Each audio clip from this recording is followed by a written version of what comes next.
গত ভিডিওতে আমি তোমাদের কিরোনা থেকে স্টকহোমে আসার সমস্ত বিবরণটা দিয়েছিলাম, আর আজকে চলো তোমাদের ঘুরে দেখাই স্টকহোম শহরটা।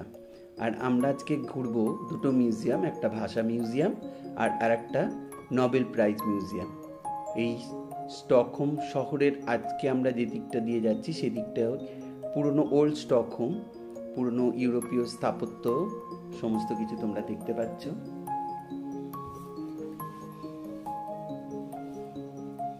আমরা এখন প্রথম যাব ঠিক পার্লামেন্ট হাউস আর রয়্যাল প্যালেসের ঠিক সামনে।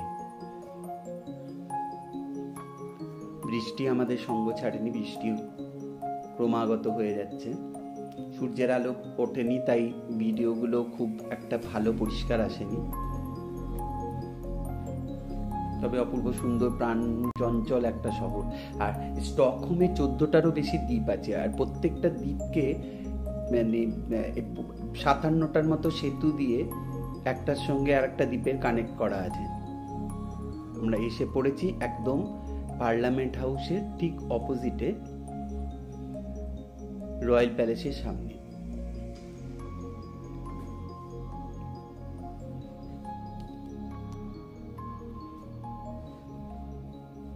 এই ভিয়েনার হলিডেজের পতাকা নিয়ে ওদিকে গিয়ে চলেছে। এই যে রয়্যাল প্যালেস, রয়্যাল প্যালেসে গার্ড দাঁড়িয়ে রয়েছে, আর এই গার্ড প্রত্যেক দিন চেঞ্জ হওয়ার দৃশ্যটিও দেখার মতো।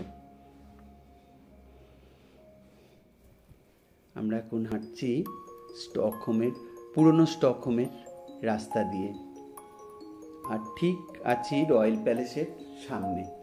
এখানে কাজ চলছিল, তাই অনেকটা অংশই ঢাকা দেওয়া ছিল।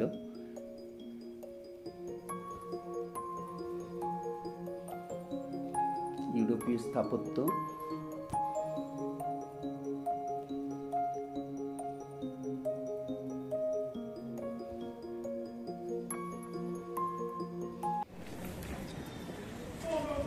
চলো আমরা এসে পড়েছি রয়্যাল প্যালেসের ঠিক সামনেটাতে।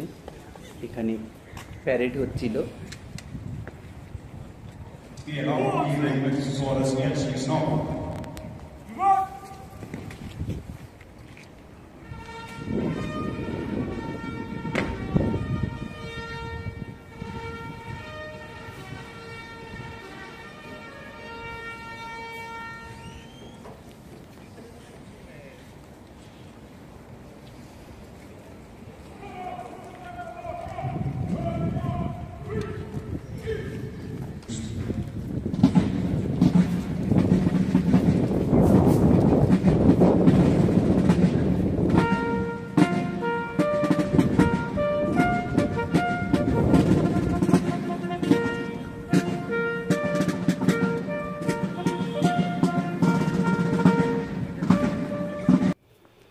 চলো আমরা আস্তে আস্তে এগিয়ে যাই গামলা স্থান। এই রাস্তা দিয়ে, সরু গলির মধ্যে দিয়ে রাস্তা দিয়ে হাঁটতে দূরে ক্যাথিড্রালের চার্চের চূড়াটা দেখা যাচ্ছে। এই রাস্তা দিয়ে হাঁটতে হাঁটতে আমরা পৌঁছে যাব গামলা স্থানের মেন পয়েন্টে, ঠিক নোবেল প্রাইজ মিউজিয়ামের ঠিক সামনেটাতে। আমরা এসে পড়েছি গামলাস্তানের মেন জায়গায়। স্টকহোম সিটি দিয়ে যদি গুগলে সার্চ করো, এই 3টে বিল্ডিংয়ের ফটো তোমরা অবশ্যই দেখতে পাবে। আর এই 3টে বিল্ডিং অনেক পুরনো, লাল রঙের, হলুদ রঙের আর সবুজ রঙের।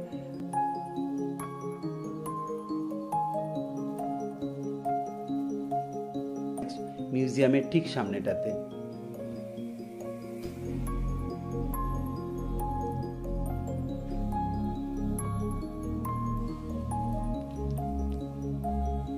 এটাই হলো বিখ্যাত গামলা স্থান। চলো ভেতরে যাই। ভেতরে আমাদের একজন চাইনিজ ভদ্রমহিলা, উনি আমাদের গাইড।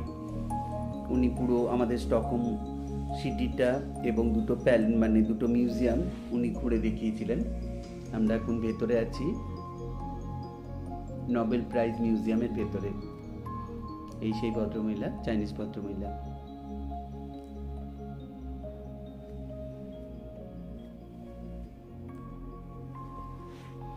এই যে ওপরে যে জিনিস এগুলো প্রত্যেকে যারা যারা নোবেল পুরস্কার পেয়েছেন তাদের প্রত্যেকের ফটো ঝোলানো আছে এবং This is Mr.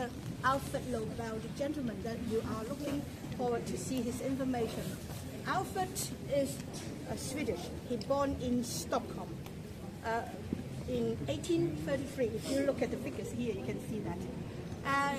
He's been traveled a lot in different parts, but one of the most of his important invention is dynamite in 1866.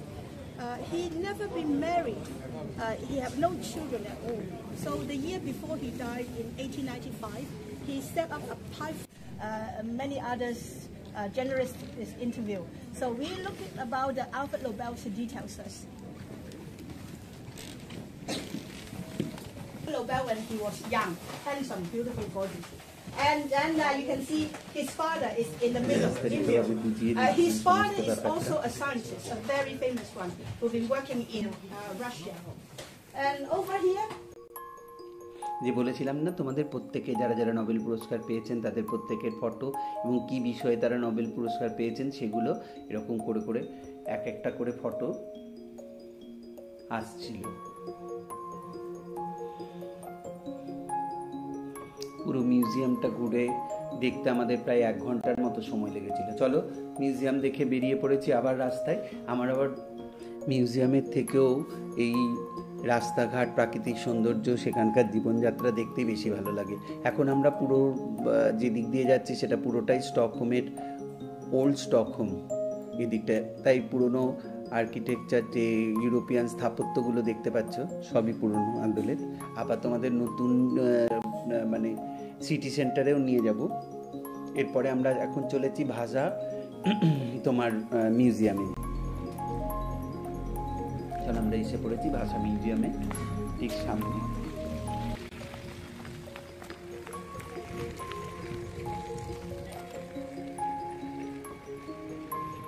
প্রত্যেকটা আর্কিটেকচার দেখার মতো। মহিলা কট কট করে, এই বয়সে কোনো জড়তা নেই হাঁটা চলার মধ্যে। উনি চাইনিজ ভদ্রমহিলা একজন, উনি ওখানকার গাইড, আমাদের দুটো মিউজিয়াম উনি করে দেখিয়েছিলেন। এই সেই বিখ্যাত ভাষা, এটা বেসিক্যালি একটা যুদ্ধ জাহাজ। 17শো শতাব্দীতে এই যুদ্ধ জাহাজটা তৈরি হয়েছিল। 1628 সালে তার প্রথম সমুদ্রযাত্রাতেই জাহাজটা ডুবে যায়। 1961 সালে এটাকে উদ্ধার করা হয়।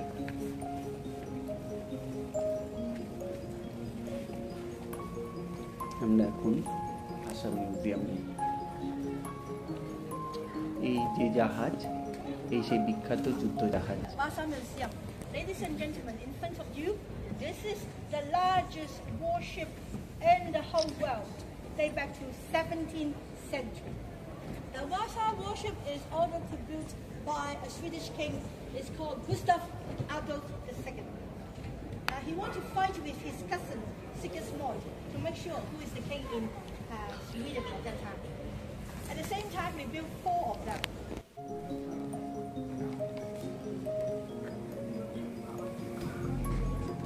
নিখুঁত কারুকার্য, বিশাল জাহাজ, নিখুঁত কারুকার্য। ভাষা মিউজিয়ামে আসলে ভালো লাগবে, আপনাদের দেখতে ভালো লাগবে তোমাদের। অনেক বড় মিউজিয়াম, আমি সবটা ভিডিও দিলে অনেক বেশি লেন্দি হয়ে যেত। প্রচন্ড সূক্ষ্ম সূক্ষ্ম কাজ পুরো জাহাজটা। এই সেই বিখ্যাত ভাষা যুদ্ধ জাহাজ। চলো আমরা বেরিয়ে পড়েছি, তোমাদের বললাম ওটা ছিল ওল্ড স্টকহোম, এটা হলো আমরা একদম এসে পড়েছি এখন সিটি সেন্টারে। আজকে আমরা আবার রাত্রিরেই ক্রুজ ধরবো, যাব তুর্কু। আজ রাত্রে ক্রুজ ধরে যাব তুর্কু, তাই তুর্কুর ক্রুজের ভিডিওটা এটাতে দিচ্ছি না, পরের ভিডিওতে আমি দেব। প্রাণচঞ্চল শহর, অনেক দিন পর এত লোকজন দেখে খুবই ভালো লেগেছিল। এদিকটা হলো সিটি সেন্টার স্টকহোমে।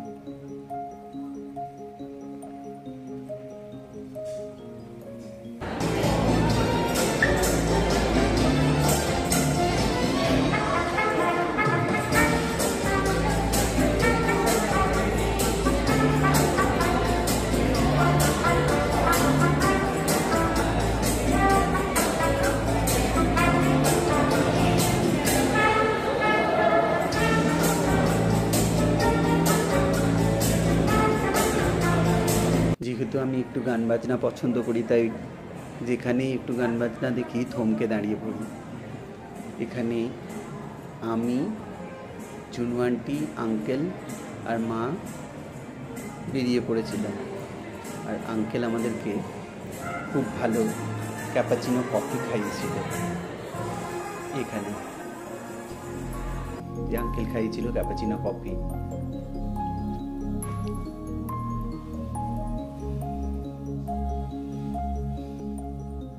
আবার বেরিয়ে পড়েছি।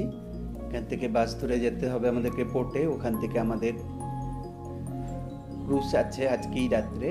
পরের ভিডিওটা অবশ্যই দেখো। একটা বিলাসবহুল ক্রুজ, যার 11 তলা পুরো টোটাল। আমরা ছিলাম 8 তলায়, ডিনার ছিল 10 তলায়। পরের ভিডিওটা অবশ্যই দেখো। এই ভিডিওটা এখানেই শেষ করছি। ভালো লাগলে অবশ্যই লাইক কমেন্ট করে একটু জানিও।